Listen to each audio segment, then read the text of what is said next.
ay pag-usapan po natin ang mga salita na love o pag-ibig. Pamilyar po sa ating lahat yung Genesis at pamilyar din po sa atin lahat yung Old Testament at pamilyar din po sa atin yung New Testament. Pero doon sa Book of John, mas lalong pamilyar yung John 3:16. Kasi gusto ko lang pong bigyan pansin na naintindihan po ba natin yung John 3:16? Kasi nga sinabi nga ng John 3:16, "For God so loved the world, that He gave His only begotten Son, that whosoever believeth in Him should not perish but have everlasting life." Yung word po na ginamit na love ay nagsisignify po yon doon sa concern o sa genuine love ng Diyos sa human. Kaya, ibinigay niya yung tinatawag na bugtong niyang anak na si Jesus Christ. The only begotten Son.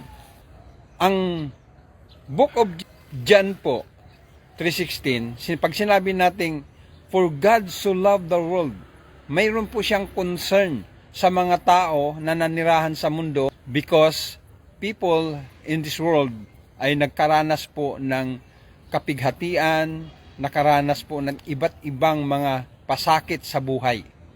Dahil nga po ay hindi naintindihan yung meaning ng paglilingkod. Kaya binigay ng Diyos yung kanyang bugtong na anak upang maging guide ng lahat. Nung ibinigay ng Diyos si Jesus Christ upang ipanganak, pinadama ng Diyos sa sangkatauhan yung kanyang genuine love. Ano ba yung kanyang genuine love? Pag sinabi natin genuine love, ito po yung nagpapakikita ng agape love, yung pag-ibig na walang kapalit. Pag-ibig na hindi nire-required ang iyong kagalingan, hindi nire-required ang iyong katalinuhan, hindi nire-required ang iyong mataas na antas na pag-aaral o anuman ang iyong achievement in this world. Ang John 3:16 ay tumutukoy sa ating kawalan ng direksyon sa buhay, kaya ibinigay ng Diyos ang kanyang bugtong na anak upang ikaw at ako ay maintindihan yung tamang pagmamahal na hindi naghahanap ng kapalit. Dito po sa word ng Genesis na, "For God so loved the world that He gave His only begotten Son, that whosoever believe in Him should not perish." Ang salitang perish po sa Greek word ay apolumi, meaning to destroy us, upang hindi natin makita, upang hindi natin maintindihan yung plano ng Diyos about salvation, about redemption. Kaya dito po sa Book of John ay pinapakita yung genuine love of God na concern siya anuman ang kalagayan mo, anuman ang sitwasyon mo ngayon, anuman ang dinadala mo, anuman ang iyong mga kapighatian sa buhay. Ang concern ng Diyos, you need to submit to the faith of our Lord Jesus Christ. Kasi sabi nga niya, "For God so loved the world." Ibig sabihin, in a specific sentence, God's love you. God loves you and He needs you. And as a person, we need to understand na tayo ay minahal ng Diyos. Kaya binigay niya ang kanyang bugtong na anak. At sa pamagitan ng anak, magkakaroon tayo ng hindi lang kaginhawaan sa buhay, hindi lang yung tinatawag na kaginhawaan sa buhay, kundi spiritual breakthrough. Pag sinabi natin spiritual breakthrough, ibig sabihin na doon po yung katubusan na sa pamagitan ni Kristo nagkaroon po tayo ng reconciliation sa Diyos. Kaya yung John 3:16 po ay binigay upang maunawaan mo na ang Diyos ay concerned sa lahat ng tao at hindi lang siya concerned. Nais niya na makasama ka sa kanyang kalangitan sa pamagitan ng kanyang anak. Wala pong ibang binigay na means of salvation dito sa mundo maliban sa kanyang anak na si Jesus Christ. At ang sabi nga po ng Biblia, walang ibang pangalan, walang ibang daan at walang ibang katotohanan kundi si Kristo lang po. Kaya ngayong umaga, gusto ko pong bigyan ng pansin.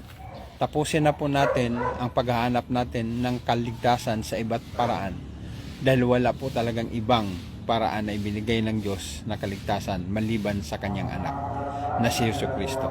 Kaya ito po yung isang kagandahan ng John 3:16, bagamat general approach po ito sa lahat ng tao, pero maging specific ito kasi ang sabi niya, for God so loved the world that He gave His only begotten Son, that whosoever, ito yung specific na ang sino man, ibig sabihin, tinutukoy ka, tinutukoy ako, tinutukoy ang lahat ng tao, ang sino mang sumampalataya sa Kanya, ay hindi na mapahamak kundi magkaroon ng buhay na walang hanggan. Kaya yun po ang kagandahan na ang Diyos ay seryoso dahil mayroon pong kapahamakan. At ang kapahamakan na yan ay ang lahat ng tao na hindi tumatalima o hindi nagpapasakop doon sa pag-ibig na yan ay mapupunta sa dagat-dagatang apoy. Dahil walang kasi ang pupuntahan ng tao, wala pong tinatawag na purgatory. Ang pupuntahan lang po ng tao na pagkatapos mamatay ay sabi nga ng Bible is judgment. Huhukuman ka kung ano yung ginawa mo. Yung decision mo sa lupa, yun ang magbibigay sa iyo ng daan kung saan ka pupunta. Kung nandito ka sa lupa at nagkaroon ka ng decision na yakapin si Jesus Christ as your Lord and personal Savior, then you have the right to enter the kingdom of heaven. Because sinabi nga ng Biblia, for God so loved the world that He gave His only begotten Son. Binigay niya ang kanyang bugtong na anak. Yung kaisa-isang anak, in-exchange niya sa kasalanan ng sangkatauhan para lang tayo ay magkaroon ng katubusan sa ating kaluluwa. Ibig sabihin, ganun tayo kamahal o ganun tayo ka-precious sa harapan ng Diyos. Kaya nais niyang makasama kanya dahil dinisenyo ang tao to be with Him forever. But because of sin, tayo na separate, at because of His Son, tayo ay nireconcile sa pamagitan ng kanyang ginawa doon sa cross ng Kalbaryo. Kaya ngayong umaga, wala na pong ibang means of salvation. Only Christ is our Redeemer. Only Christ is our Forgiver. Only Christ is the only solution for mankind's redemption. Si Christ lang po, wala nang iba. Kaya sabi ng Biblia, isuko natin yung ating buhay kay Jesus. Tanggalin na natin yung ating pagmamalaki o pagmamataas sa harapan ng Diyos. Kasi yung pride na yan, yan ang dahilan kung bakit maraming tao ang hindi naglilingkod sa Diyos. Dahil akala nila, in their own strength, in their own wisdom, in their own capacity, in their own ability, kaya nilang takasan gate of hell. No. Wala pong ibang solution na ibinigay ang Diyos na makasama Kanya sa langit, kundi ang Kanyang anak. Please, pag nilay-nilayan natin ang John 3:16, dahil mahal ka ng Diyos at mahal ng Diyos ang iyong sarili at mahal ng Diyos ang iyong kaligtasan. Nais niya na mahalin mo ang Kanyang anak sa pamagitan ng pagsuko ng iyong buhay. And dahil dito, ikaw nga, sabi nga ng Biblia, your name is written in the book of life. Maraming salamat po. Good morning. To God be the glory.